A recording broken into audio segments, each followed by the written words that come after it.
अस्सलाम वालेकुम viewers, how are you? Hope you all are fine. जैसे कि हमने लास्ट अपनी वीडियो में एक्सरसाइज की थी और वैसे भी मैं सेट्स के बारे में बहुत ज़्यादा अपनी वीडियोस डाल चुकी हूँ और आपको बहुत चीज़ें समझा चुकी हूँ।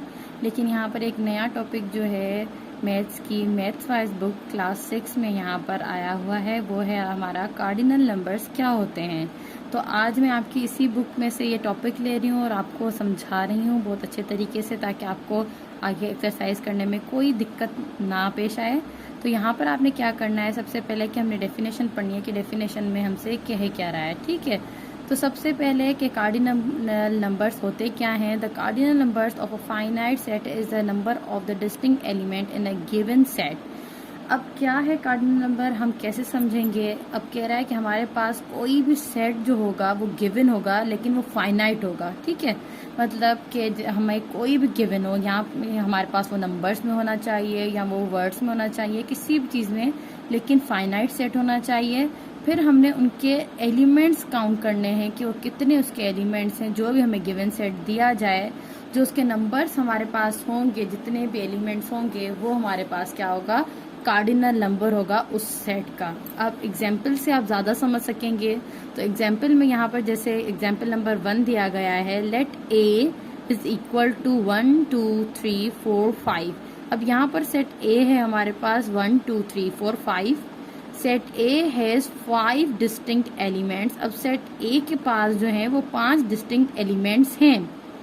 The cardinal numbers of set A is equal to 5। तो मतलब अब यहाँ पर हम ये नहीं कहेंगे कि यहाँ पर इसका लास्ट नंबर 5 है तो कार्डिनल नंबर इसका 5 बना है। नो, अब हमने काउंट करने हैं कि कितने एलिमेंट्स हैं। तो 1 2 3 4 5, तो 5 एलिमेंट्स यहाँ पर हैं, इसलिए हम यहाँ पर कहेंगे the cardinal number of set ए। तो सेट ए का जो कार्डिनल नंबर है वो हमारे पास क्या आ गया है, 5 आ गया है। तो इसको हम सिंबॉलिकली कैसे लिखेंगे, यहाँ पर हम इसको लिखते हैं एन से। अब जो भी सेट का नेम हो, यहाँ पर अगर सेट ए है तो यहाँ पर आप ब्रैकेट में सेट ए लिखेंगे।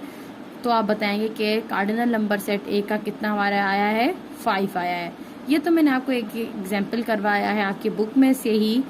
अब दूसरा एग्जाम्पल आप देखें, जैसे कि यहाँ पर है लेट डी। अब डी हमारे पास कोई सेट उठा रहे हैं, जैसे कि set of letters in the word बनाना। तो अब सेट जो है बनाना में कितने वर्ड्स हमारे पास हैं। तो सबसे पहले तो हम इनका सेट बनाएंगे। सेट बनाएं तो मैंने आपको जैसे कि पहले अपनी वीडियोस में समझा चुकी हूँ कि कोई भी जो वर्ड है हम वो रिपीट नहीं करते। ठीक है, तो यहाँ पर भी सेम बी लिखा, ए लिखा और एन लिखा। तो यहाँ पर हमेशा हम सेट को जो है डिनोट करते हैं किससे, कैपिटल लेटर के साथ। और जितने भी अंदर हम वर्ड्स लिखते हैं वो हम किस में लिखते हैं, स्मॉल लेटर्स में लिखते हैं। तो यहाँ पर अब हमने क्या करना है, यहाँ इसको हम बताएंगे कि अब हमारे पास जो सेट डी है उसका कार्डिनल नंबर हमारे पास क्या आया है। तो यहाँ पर देखिए 1 2 3, तो यहाँ पर 3 आया है।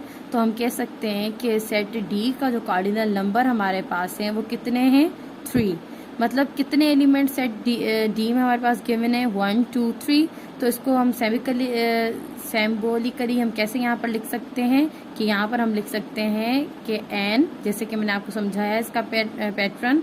उसके बाद हम जो भी सेट का नेम है वो हम लिखेंगे यहाँ पर डी, और इज इक्वल टू हम किसके कर देंगे कि कितने हमारे पास नंबर हैं, 1 2 3। तो हम यहाँ पर क्या लिख देंगे, 3 लिख देंगे। बहुत ही ईजी है। स्टेप बाय स्टेप जब आप पढ़ना शुरू करते हैं और बुक्स रीडिंग करते हैं तो कोई भी चीज़ आपको डिफ़िकल्ट नहीं लगती। ठीक है, डायरेक्ट अगर मैं आपको एक्सरसाइज करवाती जाऊं और पीछे से आपका कॉन्सेप्ट ही क्लियर ना हो तो आपको भी बहुत डिफ़िकल्टी होगी। इसलिए मैं आपकी बुक्स में से जितने टॉपिक्स मैंने अपनी पुरानी वीडियोज़ में डाले हुए हैं, अगर आप वो जाके देखें तो आपको और ज़्यादा आसानी हो जाएगी। उसमें मैंने सेट्स के बारे में बहुत ज़्यादा चीज़ें समझाई हुई हैं। तो अब नेक्स्ट वीडियो में आपको इंशाल्लाह और कुछ समझाऊंगी रिलेटेड टू योर बुक। ठीक है, अपना ख्याल रखिएगा। तब तक के लिए thanks for watching my videos.